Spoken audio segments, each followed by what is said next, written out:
Bonsoir à tous, bienvenue dans ce journal de l'Afrique. Voici les titres. Cette édition sera largement consacrée à la situation en République démocratique du Congo où plusieurs sites stratégiques ont été attaqués aujourd'hui. Ce sont des fidèles du pasteur Mukungu Bila qui seraient derrière ces attaques. Nous l'avons joint par téléphone, vous l'entendrez dans un instant. Les autorités congolaises affirment que la situation est désormais totalement aux mains de l'armée. Le bilan est de plus de 70 morts, dont 52 assaillants. Vous entendrez le porte-parole du gouvernement congolais, Lambert Mende. Et enfin, au Soudan du Sud, les pays de la région lancent un ultimatum au chef des rebelles Riek Machar. Il le menace d'une action s'il n'accepte pas une offre de cessez-le-feu qui expire ce mardi. Ce soir, il y avait toujours des combats dans la ville de Bor.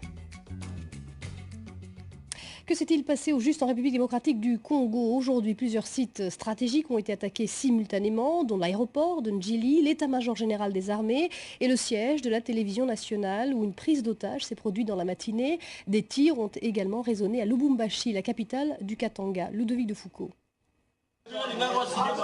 Une prise d'otage en direct à la télévision nationale. Les studios de la RTNC à Kinshasa sont pris d'assaut par des hommes armés. Très vite, les forces de l'ordre congolaises encerclent les locaux, mais au même moment, l'aéroport de la capitale ainsi que l'état-major de l'armée sont pris pour cible par des tirs nourris. Quelques heures plus tard, les soldats ont sécurisé le bâtiment. Le gouvernement congolais assure qu'il contrôle la situation. Victoire, toujours victoire. Notre ville de Kinshasa, sur ces 3 sites, a subi une attaque terroriste par un groupe terroriste non encore identifié, un groupe inconnu, qui s'en est pris aux éléments des forces de sécurité chargés de la protection de ces 3 sites qui sont des sites stratégiques. Plus de 70 assaillants abattus, dont une cinquantaine à Kinshasa, c'est le décompte des autorités. Mais la situation a été très confuse, beaucoup ont cru à un coup d'État. Il y a la population qui a vraiment paniqué et pratiquement tout le monde est resté chez lui à la maison. Vous savez, dans la panique, comme il y a eu des tirs un peu partout, et ce qui a fait que les autres militaires ont profité de la situation pour piller justement les habitants aux alentours de l'état-major des armées. D'après les journalistes pris en otage, une partie de leurs agresseurs s'est clairement réclamée d'un homme, le pasteur Joseph Mukungu Bila Mutombo, candidat à la présidentielle de 2006 remportée par l'actuel chef de l'État, Joseph Kabila. Plusieurs assaillants ont donc affirmé qu'ils agissaient au nom du pasteur Mukungu Bila, qui dénonce notamment la nomination officielle hier de Charles Bisengimana à la tête de la police congolaise. Nous avons réussi à le joindre par téléphone. Il reconnaît que ce sont des fidèles de son église qui ont lancé ces attaques, mais il affirme que c'est une réaction spontanée à des attaques dont il a été victime. Écoutez, il faut bien tendre l'oreille, la ligne téléphonique est de mauvaise qualité. Moi, je crois que utiliser le terme assaillant, c'est trop, hein. C'est moi qui ai été attaqué. En voyant maintenant ça, les frères partout, les frères se sont énervés. Ce n'est pas seulement à Kinshasa qu'on a attaqué, y compris l'aéroport, à Kisangani. Ils sont rentrés dans la ville. Ils nous ont dit, mais pourquoi il va continuer comme ça à pouvoir vouloir abattre? Ce n'est pas normal. Nous allons vous démontrer ce dont nous sommes capables. Une action donc en représailles à des attaques dont il aurait été victime. Je vous propose d'écouter à présent la réaction du porte-parole du gouvernement congolais, Lambert Mende. Il était avec nous en direct tout à l'heure. Ce sont des propos d'un exalté. Je ne sais pas si cet homme est réellement équilibré. Il parle de faits même qui n'ont pas eu lieu, Kisangani n'a souffert d'aucune attaque aujourd'hui. Et si il a pu faire quelque chose, c'est faire tuer de pauvres garçons qui était à sa solde et qui le droguait. Et c'est quelque chose d'assez étonnant qu'avec moins de 100 personnes, ce monsieur croit pouvoir faire je ne sais quoi à Kinshasa. Je pense qu'il a eu la réponse des autorités. Dommage pour ces jeunes gens qui ont essayé de le suivre et qui ont perdu leur vie ou leur liberté aujourd'hui. Monsieur le ministre, et ce pasteur dénonce, il l'a fait d'ailleurs dans une lettre ouverte en début décembre, il dénonce la nomination officielle de Charles Bisengimana à la tête de la police. Je ne sais pas ce qui lui donne le droit de contester aux autorités légitimes de la République démocratique du Congo de nommer n'importe quel Congolais à n'importe quel poste. Monsieur n'a aucun mandat qui lui permette de remettre en cause de telles nominations.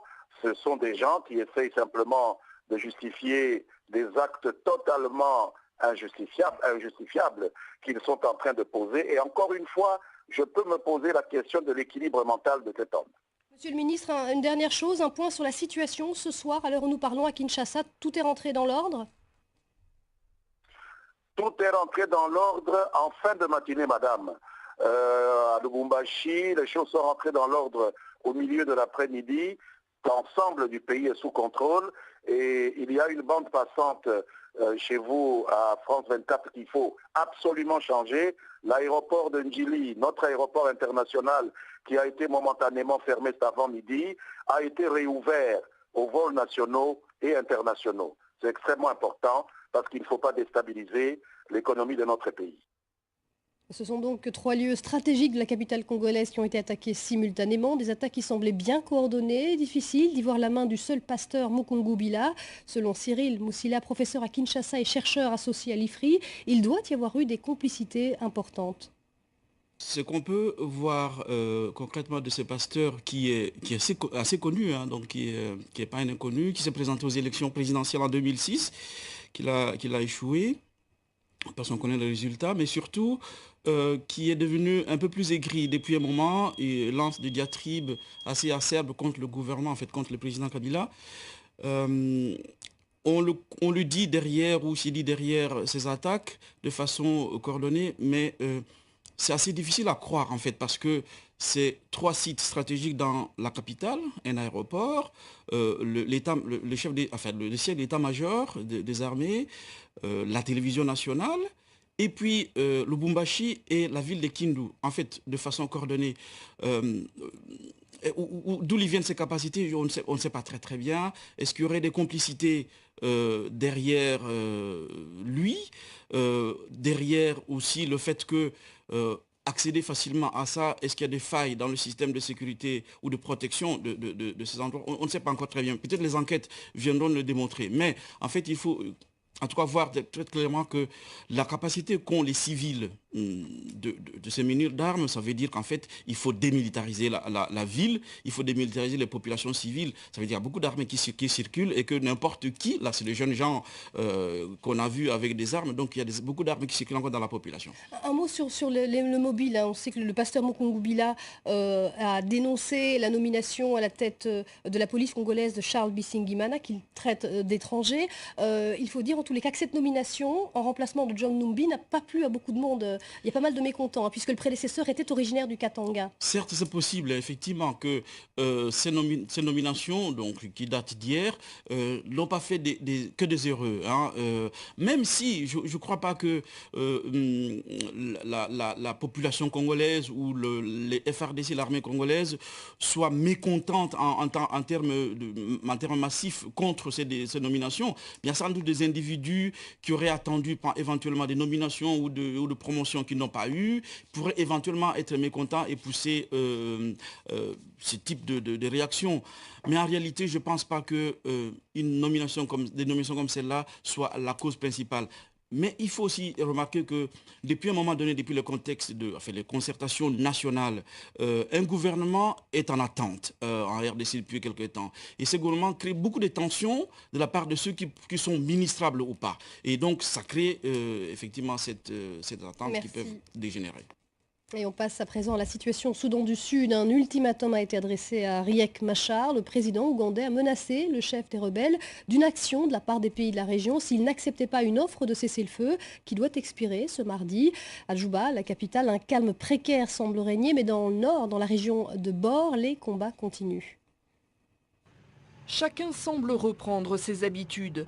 2 semaines après le début des combats entre les rebelles et les forces gouvernementales, Djouba s'anime de nouveau.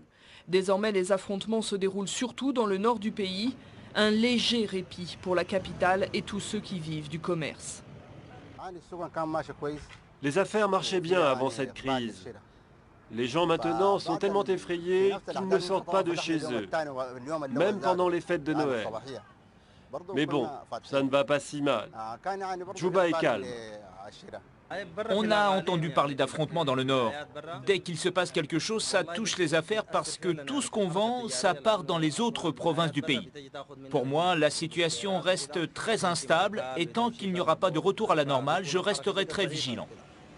Pour le moment, les rebelles tiennent Bentiu, la capitale régionale d'un État pétrolier. Après avoir contrôlé Bor, ils sont désormais postés à l'entrée de cette ville. Une situation extrêmement tendue qui fait craindre le pire à l'ONU. La population se réfugie à Djouba, qui semble désormais plus sûre que le reste du pays. Selon les Nations Unies, 180 000 personnes ont quitté leur foyer. Elles fuient des combats qui opposent les camps du président Kiir et de l'ex-vice-président Machar. Un face-à-face également ethnique entre leurs deux tribus, les Dinka et les Nuer. Comment je pourrais rentrer dans cette région où la principale ethnie, ce sont les Dinka? Ce sont ceux qui nous prennent pour cible, ceux qui nous tuent. Le président Salva Kiir est l'un d'entre eux. On ne peut pas rentrer. Ici, on est à peu près en sécurité. Plusieurs dirigeants d'Afrique de l'Est ont donné jusqu'à mardi aux deux camps pour parvenir à un cessez-le-feu. Mais les adversaires campent sur leur position. Le Soudan du Sud pourrait bien basculer dans une sanglante guerre civile. Le chef de file d'un groupe islamiste tunisien, Ansar al-Sharia, aurait été arrêté, c'est ce qu'indique l'agence de presse tunisienne. Saif Alaa Ben Hassine aurait été interpellé par des forces américaines et libyennes ce lundi matin à Misrata, en Libye. La police tunisienne affirme par ailleurs avoir capturé 7 militants salafistes à Kasserine, dans l'ouest du pays. Les autorités tunisiennes qui appellent à la vigilance, elles craignent des attaques fomentées par des islamistes radicaux en vue des célébrations du Nouvel An. Et c'est la fin